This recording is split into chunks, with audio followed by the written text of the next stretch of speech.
Hello everyone and welcome back to Retail Rewind. I'm your host, Ajamor. If you're new here, hello, welcome to the podcast.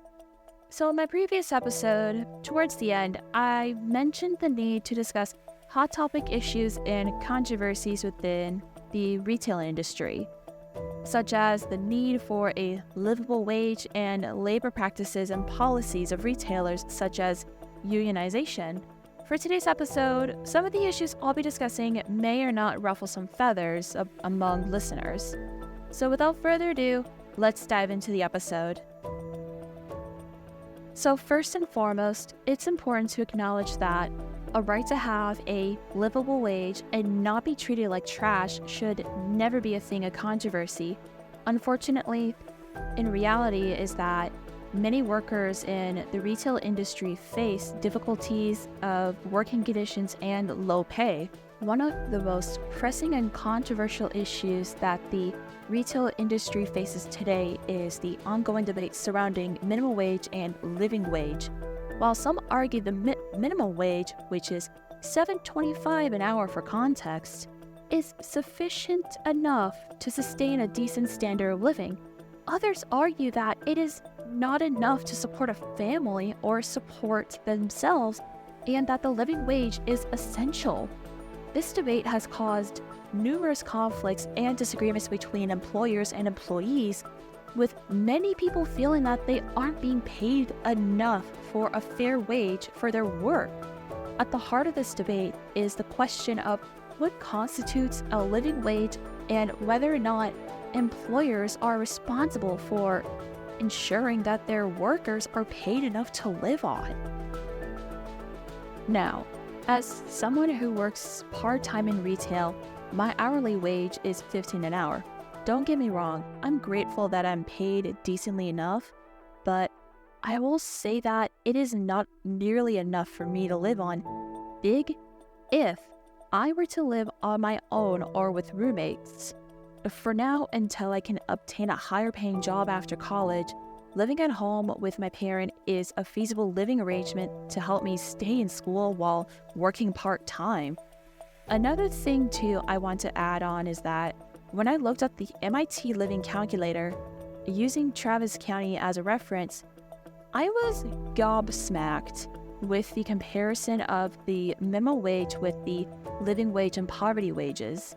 For example, the living wage in Travis County for an adult with 3 children is $64.75 an hour. The poverty wage is $15 an hour, and the minimum wage is $7.25 here in the state of Texas. According to a 2018 article from the Texas Tribune, it discusses the federal minimum wage is hardly a living wage in the state of Texas, while some of the big 3 cities such as San Antonio, Austin, and Dallas are trying to raise the minimum wage for both public and private employees for $15 an hour.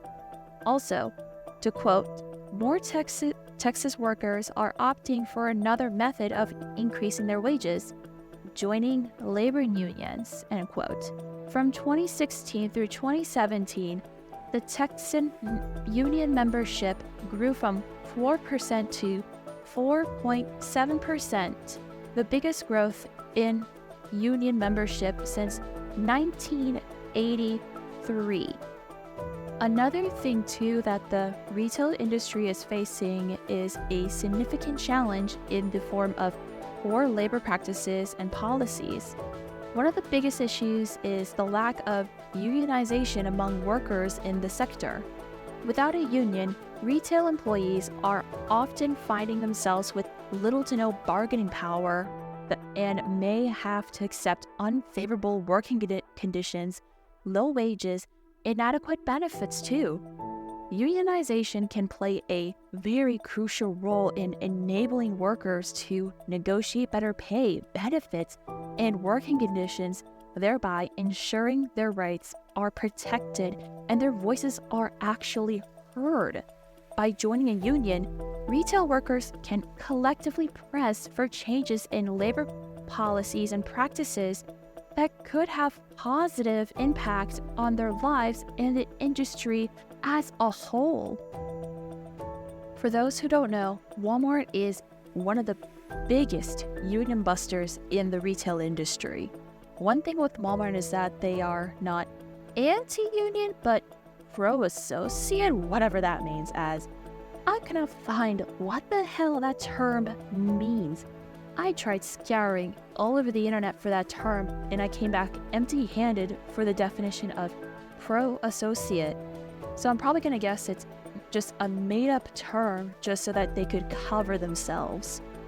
Anywho, Walmart has a very shady history of using illegal tactics to prevent any form of unionization at any of its stores across the US. For example, Walmart has its own union busting playbook. I'll put in the description box. So the playbook alongside their training videos is, in a nutshell, like the song Welcome to Duloc from the first Shrek film. Also from a 2021 Newsweek article, Walmart has employed surveillance technology to monitor its workers during union battles. Leaked internal documents from Walmart included methods for monitoring employee activity and conversations about union activism. What the actual hell, Walmart? If that doesn't feel shady, then I don't know what is. So before I get into the next hot topic issue in the episode, I want to mention something that I feel is important. I understand if this may seem off topic, but it does connect with how important unions are.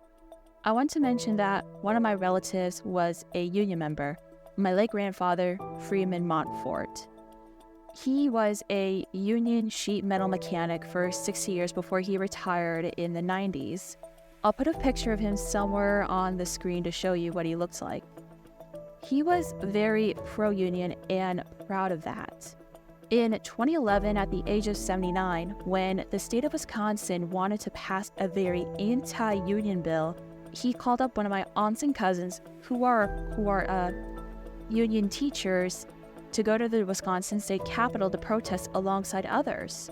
He said in an LA Times article, "It allowed us to have a pension and a living wage and to have dignity, which I would not have been able to do if it had not been for the union." I have nothing to say, but he said it best.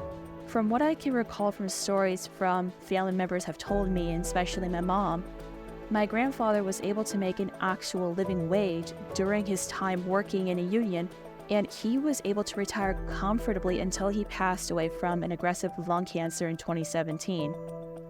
Miss you, Grandpa. In addition to labor practices, there are also controversies related to discrimination and bias in hiring and promotional practices.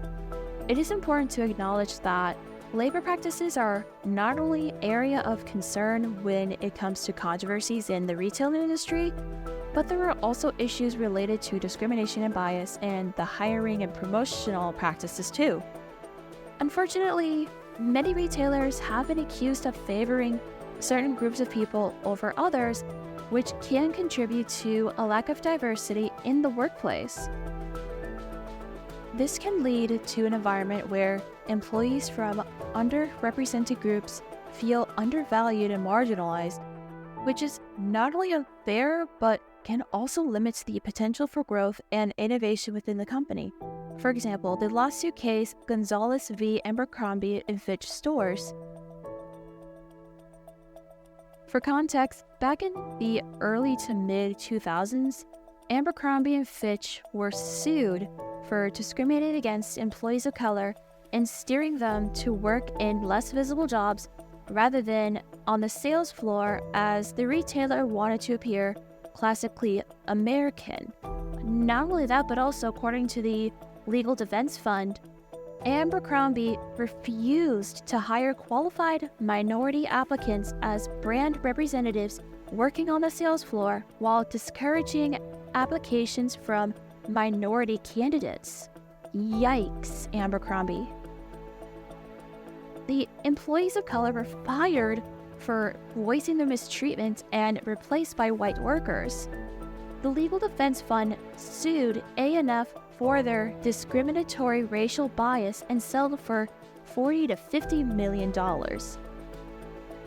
Equal Employment Opportunity Commission lawyer Eric Draban states, "The retail industry and other industries need to know that businesses cannot discriminate against individuals under the auspice of a marketing strategy or a particular look." This also goes against the Civil Rights Act of 1964, which states, prohibits discrimination on the basis of race, color, religion, sex, or national origin. You know, Amber Crombie, discrimination is not a good look on you, honey. It is fundamental that retailers take an active role in promoting diversity and inclusivity in their hiring and promotional practices to ensure that all employees have equal opportunities to succeed and contribute to the success of the company. Moving on from the topic of unions and labor practices, let's dive into another hot-button issue that has been making headlines in the retail world: the environmental impact of the retail industry. In today's world, business ethics and corporate responsibility have become crucial aspects of the retail industry. It is important for companies to take responsibility for their actions and be held accountable for any unethical practices. This includes not only how they treat their employees, but also how their impact on the environment.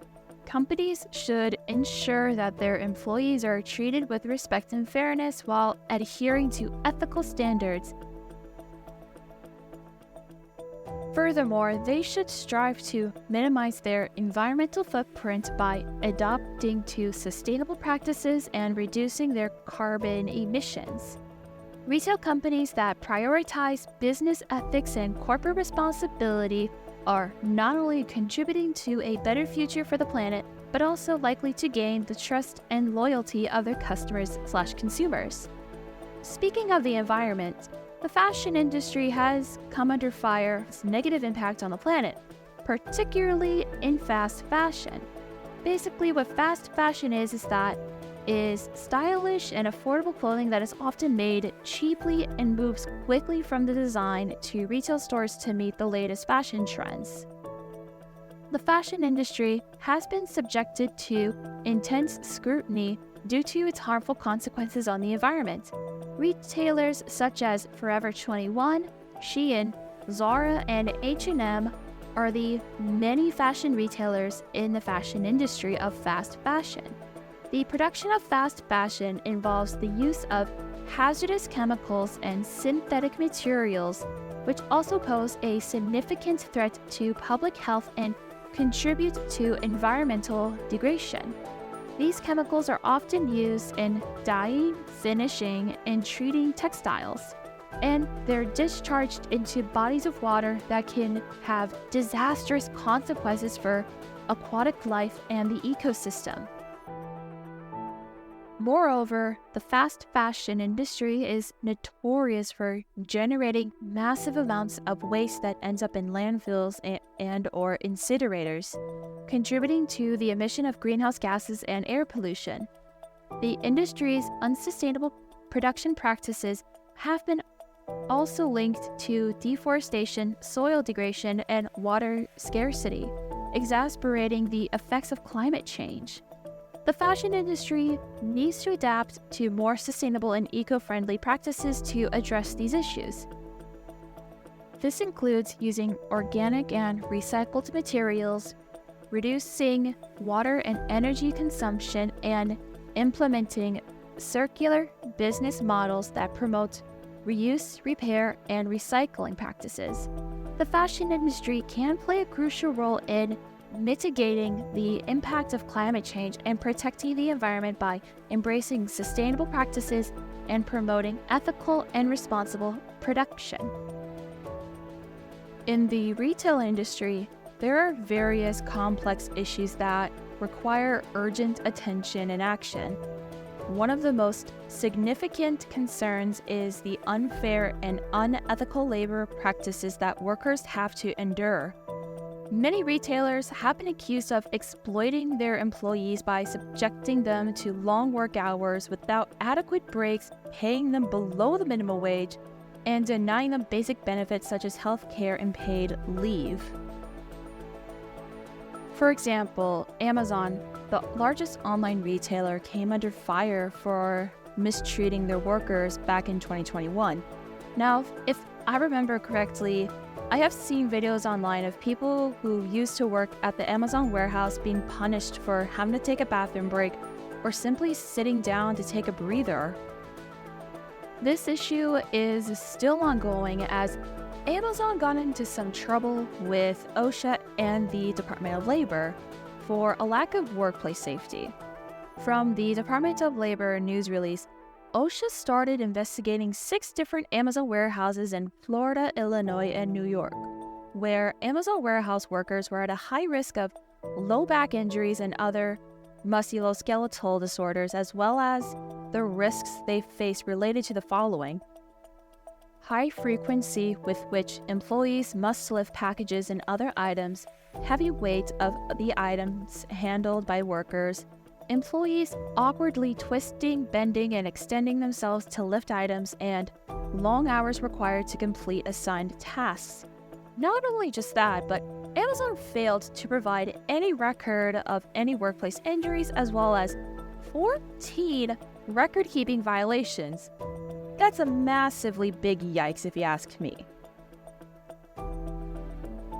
Another thing too I can recall was that back in December 2021, when the Midwest had a tornado outbreak, a former Amazon truck driver had her job threatened if she didn't keep delivering packages when there was an active tornado happening and sirens going off as well.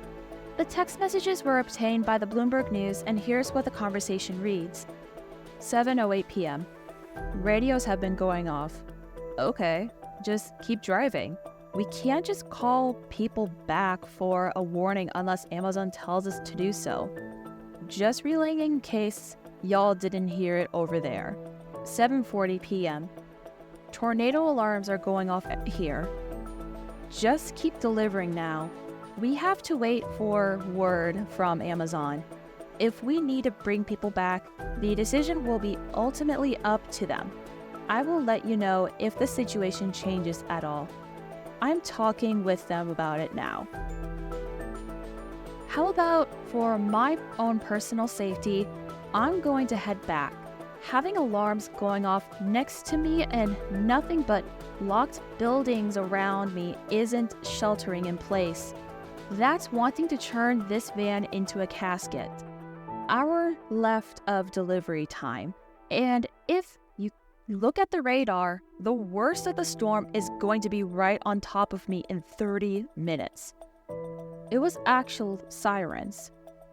If you decide to come back, that choice is yours, but I can tell it won't be viewed as your own safety. The safety practice is to stay exactly where you are. If you decide to return with your packages, it will be viewed as you refusing your route, which is ultimately end with you not having a job come tomorrow morning. The sirens are still a warning. I'm literally stuck in this damn van without a safe place to go with a tornado on the ground. Amazon is saying shelter in place. I will know when they say anything else to me. Driver's name, you need to shelter in place. The wind came through the warehouse and ripped the RTS door and broke it. So even if you got back here, you can't get in the building. You need to stop and shelter in place. Okay. Oh, pardon my French, y'all, but what the actual hell? What? Oh my god. I'm gonna need a breather. I'll be right back. Alright, I'm back. I just need to take a breather and just go in the corner and cool off. I'm sorry, y'all. I'm sorry for my French. I'm just really appalled by that. Even back then when it made national news, I was and still am appalled that profits matter more than the safety of their workers. These aren't robots for Titan's sake. These are human beings that have their own lives that aren't replaceable to their loved ones. These issues of workers' rights and labor practices are crucial, and we must continue to have open and honest conversations to address them. Only by recognizing these problems and taking steps to fix them, we can create an equitable and just workplace for all. We need to stand together and ensure that workers in the retail industry are treated fairly and with dignity. I appreciate y'all for listening to me for the small tangents I went on in today's episode. Again, I apologize for my foul mouth earlier. If I haven't mentioned it earlier, I will put the links and references I used in today's episode in the description box below. Thank you again for listening to Retail Rewind. Until next time, y'all, thanks for listening and shopping with us at Retail Rewind.